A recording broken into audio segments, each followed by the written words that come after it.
నమస్కారం. వనవానికి స్వాగతం. ఈరోజు వార్తలలోని ముఖ్యాంశాలు. తూర్పుగోదావరి జిల్లా రంగంపేటలో ఈరోజు అనగా ఆదివారం ఎలీం లూథరన్ దేవాలయంలో ప్రవీణ్ పగడాల మృతి పట్ల సంతాపం తెలియజేస్తూ శ్రద్ధాంజలి ఘటించారు. ఈ కార్యక్రమంలో పాస్టర్ రెవరెండ్ కె.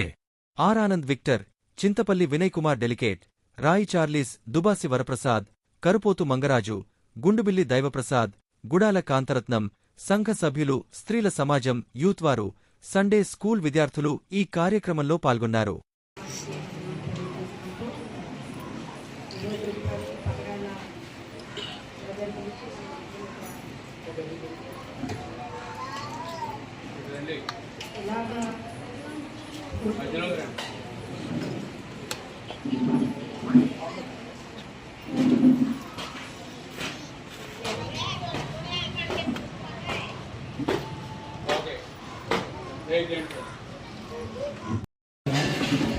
దాని మీద చాలా ఎంక్వైరీ చేస్తున్నారు ప్రభుత్వం అంతా కూడా.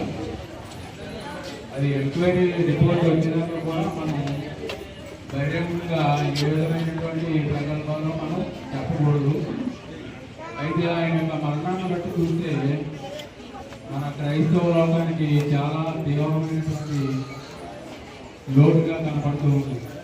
ఆయన మంచి ఇంటర్నేషనల్ స్పీకర్, ఆయన అంతర్జాతీయ ప్రసంగికుడు. ఆయన సేవా దృక్పథంతో ఆయన ఎక్కడికైనా మీటింగ్కి వెళ్తే ఇచ్చేటటువంటి విరాళం ఏదైనా ఉన్నట్లయితే అది తీసుకునేవాడు కాదండి. ఇంకా ఆయన చేసి ఏదైనా అవసరమైతే ఆ సంఘానికి అక్కడ మీటింగ్కి ఇచ్చేవాడంట. దాతృత్వం, అటువంటి దాతృత్వం కలిగినటువంటి మహానుభావుడి ఈ ప్రవీణ్ గారు.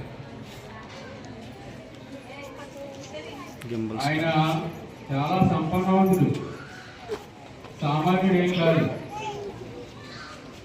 జీసస్ క్రైస్ట్ గురించి చాలా చక్కని ప్రసంగాలు చేస్తూ డేరెడ్ డాషింగ్గా ఉండేవాడు. అంటే